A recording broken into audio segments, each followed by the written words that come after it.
আসসালামু আলাইকুম। আমি আবু মুরসালিম, পড়াশোনা করতেছি ঢাকা মেডিকেল কলেজ পঞ্চম বর্ষ। তো আমরা গত দিনের ক্লাসে বা গত ক্লাসগুলোতে আমরা রেসপিরেটরি ফ্রম ফ্রন্ট করেছিলাম। এবার আমরা করব রেসপিরেটরি ফ্রম ব্যাক, যেটা হচ্ছে আমাদের ফাইনাল প্রফের জন্য অত্যন্ত গুরুত্বপূর্ণ। আমাদেরকে হয়তো বলতে পারে যে রেসপিরেটরি ফ্রম ব্যাক করতে।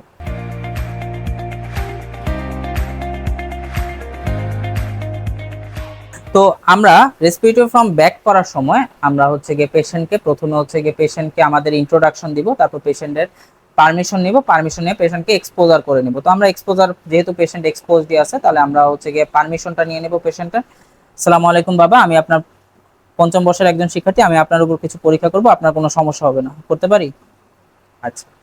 তো আমাদেরকে বলা হয়েছে যে আমরা যখন রেসপিরেটরি ফর্ম ব্যাক করব তখন হচ্ছে কি আমাদেরকে ম্যাকলয়েডে বলা আছে যে লিম্ফ নোড গুলা দেখে নিতে। তো আমরা লিম্ফ নোড এক্সামিনেশন যেহেতু জেনারেল এক্সামিনেশনে শিখবো, সেহেতু হচ্ছে কি আমরা এখানে লিম্ফ নোড এক্সামিনেশনটা আর দেখালাম না।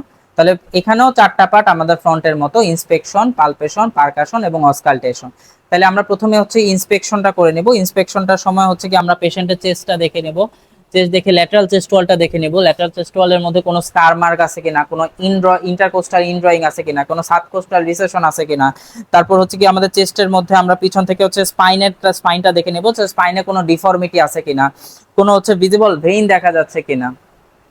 এছাড়া আমরা মুভমেন্টটা দেখে নিতে পারি যে কোনো পাশে হচ্ছে গিয়ে রেস্ট্রিক্টেড আছে কিনা, আমরা শেপটা দেখে নিতে পারি, আমরা কোনো ডিফর্মিটি আছে কিনা, কোনো হচ্ছে গিয়ে আমাদের স্ক্যাপুলার কোনো ডিফর্মিটি আছে কিনা, তারপর কোনো দিক থেকে শোল্ডার ড্রপিং আছে কিনা। এই জিনিসগুলো আমরা হচ্ছে গিয়ে ব্যাক থেকে দেখে নেব। দেখে নেওয়ার পর হচ্ছে কি আমরা পালপেশনে যাব। আমরা যেমন ফ্রন্ট থেকে চারটা পালপেশন করেছিলাম, যে আমরা ট্রাকিয়া করেছিলাম, অ্যাপেক্স বিট করেছিলাম, তো এখানে ট্রাকিয়া আর অ্যাপেক্স বিট তো করা যাবে না। আমরা লাস্টে দুইটা, অর্থাৎ হচ্ছে কি আমাদের চেস্ট এক্সপান্সিবিলিটি করব এবং হচ্ছে কি আমাদের ভোকাল ফেমিটাসটা দেখব। তো চেস্ট এক্সপান্সিবিলিটি ফ্রন্টের মতো আমরা এখানে তিনটা লাইন থেকে বরাবর চেস্ট এক্সপান্সিবিলিটিটা করে নেব এবং পেশেন্টকে ইনস্ট্রাকশন দিব জোরে জোরে শ্বাস নিতে এবং ছাড়তে। তো আমরা হচ্ছে কি আঙুলটা আনলাম, বাবা জোরে জোরে শ্বাস নেন আর ছাড়েন। তারপর হচ্ছে কি আমরা নিপেলের লেভেল থেকে হচ্ছে কি আমরা আনলাম, বাবা জোরে জোরে শ্বাস নেন আর ছাড়েন। আমরা আমাদের আঙ্গুলের মুভমেন্টটার দিকে লক্ষ্য রাখবো। বাবা জোরে জোরে শ্বাস নেন আর ছাড়েন। তো এরপর আমরা দেখে নেব ভোকাল ফ্রেমিটাসটা। তো ভোকাল ফ্রেমিটাস দেখার ক্ষেত্রে আমরা যে জিনিসটা সবসময় মিস করি সেটা হচ্ছে আমরা অ্যাপেক্সটা দেখি না। তাহলে আমাদের প্রথমে ভোকাল ফ্রেমিটাস দেখার ক্ষেত্রে অ্যাপেক্সটাও দেখে নিতে হবে। আর পেশেন্টকে ইনস্ট্রাকশন দিব, আমরা যতবার আপনাকে হাত রাখবো আপনি তিন তিন বলবেন। বাবা আপনি আমরা যতবার আপনাকে হাত রাখবো আপনি তিন তিন বলবেন। তাহলে আমরা অ্যাপেক্সটা দেখে নিই একটু। তাহলে অ্যাপেক্সটা দেখে নিলাম। এরপর হচ্ছে আমরা পেশেন্টকে ইনস্ট্রাকশন দিব যে যেন পেশেন্ট হচ্ছে এইভাবে এইভাবে করে, বাবা এরকম করেন। এরকম করলে আমরা দুইটা জিনিস দেখে নেব, আমরা পেশেন্টের নেইলে কোনো ক্লাবিং এর সাইন আছে কিনা, কোনো ক্লাবিং আছে কিনা সেটা আমরা দেখে নিতে পারবো। তার উপর আমরা কি হলো যে আমরা এরকম করলে আমাদের স্ক্যাপুলাটা দুপাশে সরে গেল, এবং স্ক্যাপুলা দুপাশে সরলে কি হবে, আমাদের লাং ফিল্ডটা ওপেন হয়ে গেল। তাহলে এরপর আমরা হচ্ছে কি আমাদের ভোকাল ফেমিটাসটা দেখে নেব। তাহলে আমরা ভোকাল ফেমিটাসটা দেখার জন্য বাবা আপনাকে যতবার হাত রাখবো আপনি তিন তিন বলবেন।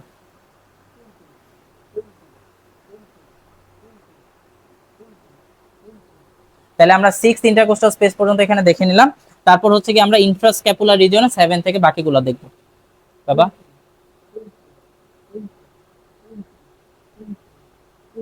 তাহলে আমরা 10th পর্যন্ত হচ্ছে কি আমরা পিছনে ভোকাল ফ্রেমিটাসটা দেখে নেব।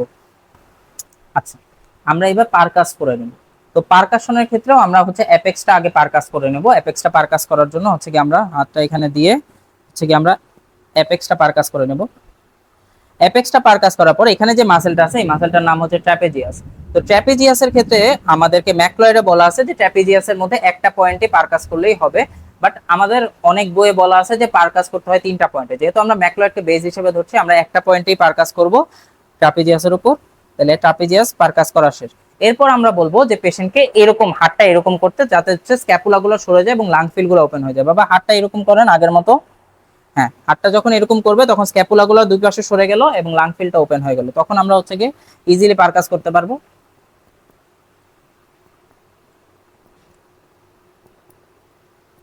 তাহলে আমরা এখানে 6 পর্যন্ত আসলাম। তারপর হচ্ছে ইনফ্রাস্ক্যাপুলার রিজিয়ন হচ্ছে কি আমরা 7 থেকে শুরু করব।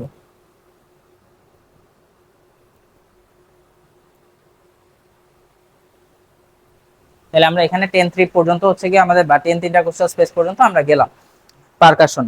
এরপর আমাদের অসকালটেশন। অসকালটেশন আমরা ওই যে আবার দুইটা সাউন্ডই দেখবো, একটা হচ্ছে ব্রেথ সাউন্ড, একটা হচ্ছে ভোকাল রেজোনেন্স, আর সাথে কোনো অ্যাডেড সাউন্ড আছে কিনা। এবং এখানে সাথে হচ্ছে কি আমরা বাইভেজাল ক্রিপিটেশনটা দেখে নিব। তাহলে আমরা প্রথমে হচ্ছে কি আমাদের ব্রেথ সাউন্ডটা দেখে নিব all over the lung fill. তাহলে আমরা শুরু করব অ্যাপেক্স থেকে। অ্যাপেক্সটা আমরা বেল দিয়ে দেখব। পেশেন্টকে ইনস্ট্রাকশন দিব যে বাবা জোরে জোরে শ্বাস নেন এবং ছাড়েন। বাবা জোরে জোরে শ্বাস নেন এবং ছাড়েন।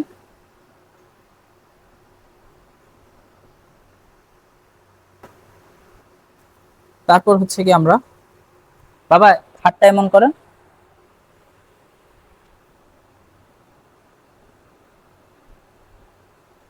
আমরা all over the lung field হচ্ছে গিয়ে আমরা ব্রেথ সাউন্ডটা দেখে নিব।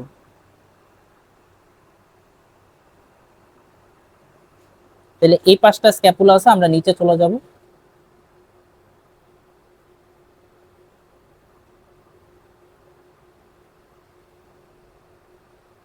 তারপর এখানে কোনো বাইভেজাল ক্রিপিটেশন আমরা শুনতে পাই কিনা সেটা দেখে নেব।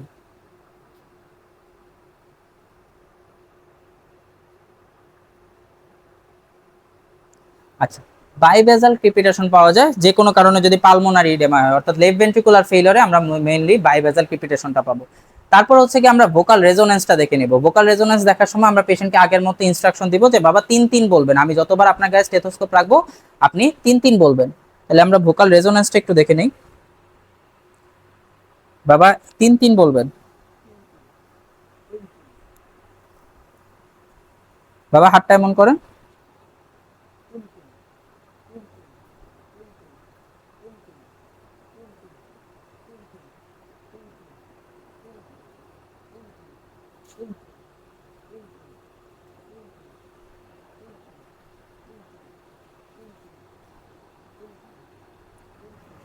তাহলে আমরা হচ্ছে গিয়ে ভোকাল রেজোনেন্সটাও দেখে নিলাম।